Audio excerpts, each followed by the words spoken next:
let me share with you then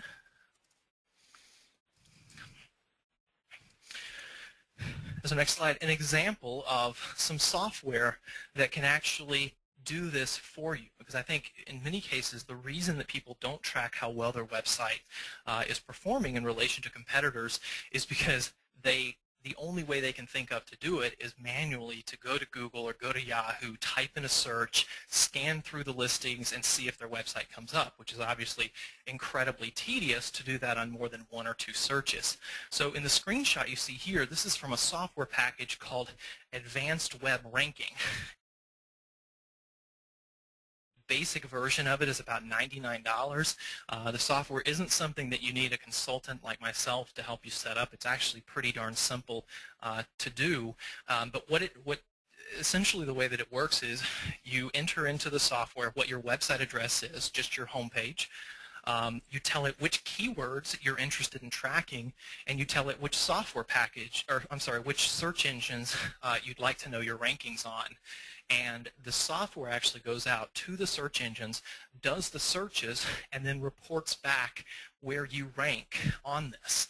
Now, the interesting thing that you can do to see how well you're ranking in terms of your competitors is you can also put your competitor's website into the same software, and then you can see how they rank in it. So none of this is proprietary information, because everything that shows up on Google is all public.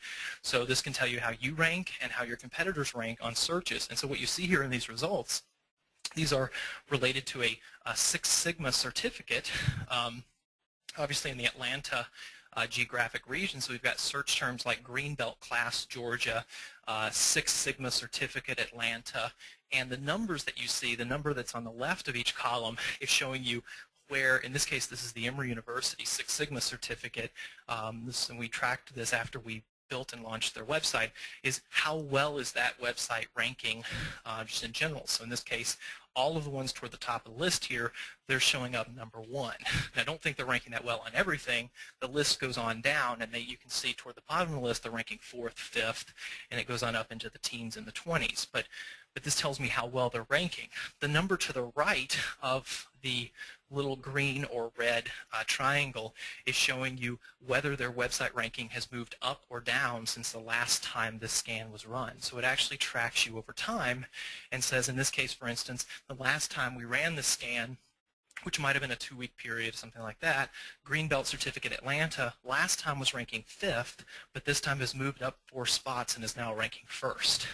So you can track this over months and months, and as you try to improve your website's ranking on search engines, you can see that reflected in these numbers, and you can also see again how well you're doing in relation to your competitors. So pretty interesting. We've got one more screenshot from the same application, and this actually shows you those changes over time. You see at the bottom of this is tracking from February until May. And then as it goes up, what you're seeing is the number of those search terms in which the website was ranking in the top 20 results. And what you can see from this graph is that there around March, early to mid-March, we did some search engine optimization work, and suddenly you can see the website performing better on search engines. So again, data-driven measurements to show us both a baseline from February into early March, and then to see the effect of those changes. Okay. One more screenshot, an example here of measuring impressions, which are another way that I would measure awareness. So in this case, at the top you're seeing pay-per-click impressions, and at the bottom you can consider the number of email views to also be impressions. So somebody saw something that you did. So pay-per-click impressions versus email impressions. And you can see here, I know that, for instance, people doing searches related to, in this case, paralegal job searches, the ad appeared for this particular, this is part of Google AdWords, an ad appeared 62,000 times for that, 27,000 times for people doing searches on what we consider to be paralegal, generic paralegal terms. So I don't know that each person for whom this is counting an impression stared at the ad or really read the ad in depth, but this at least gives me a sense of how many times this ad was on someone's screen. which is a good measure of it's the best measure we have, at least, of awareness for search engines. And then at the bottom with the emails viewed, again, I don't track how many emails were sent, but what I'm interested in is how many people viewed those emails. And there's obviously, or if you know anything about email marketing, this is not a precise measurement, but you can compare one email blast to another email blast to see if the subject line, for example, that you've used has improved your email view rate as a measurement of awareness. Okay. So these are all examples of ways that we can try to improve or that we can try to measure the improvements we're making to our awareness. Okay. And to move on to interest, so this is our second stage, and this is the one, really, to me, the interest stage, there's two parts to it. Okay. There's getting people to your website, and then once they're there, we're going to try to keep them there. Okay, and slightly different tactics in each of these, but I do consider both of these to be part of the interest stage, primarily because normally you think, well, once someone is there on your site, you're trying to engage them. The problem with that is that the typical, as we'll see in a later slide, the typical bounce rate for continuing education, and a bounce is treated as someone who comes to your website and then leaves immediately, is around 45%.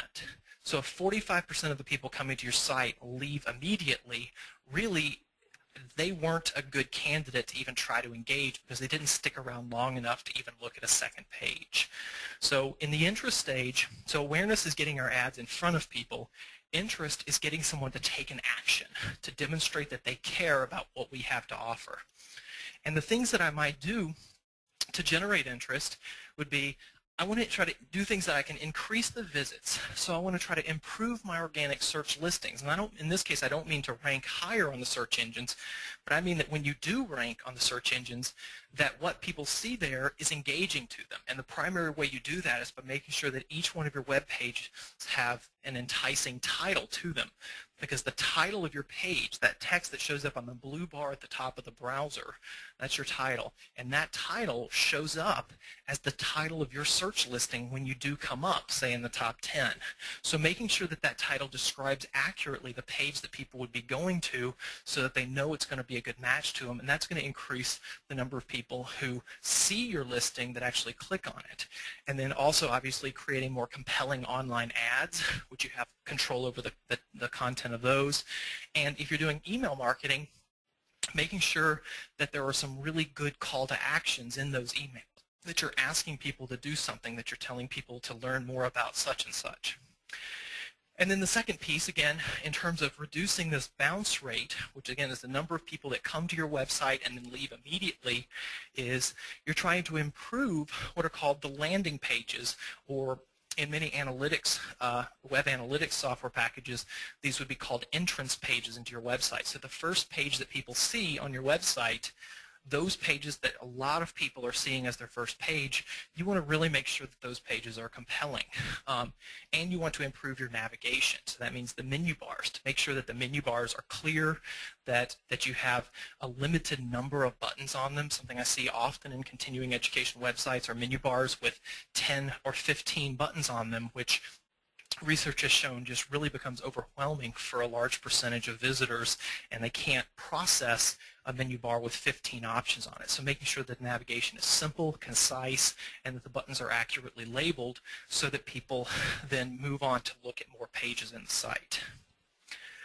Now, as an example, take a look at this. Here are two different, these are pay-per-click ads, examples of pay-per-click ads, and I want you to take a look at these and think about which of the two ads you think is more compelling. I'll give you just a minute to do that.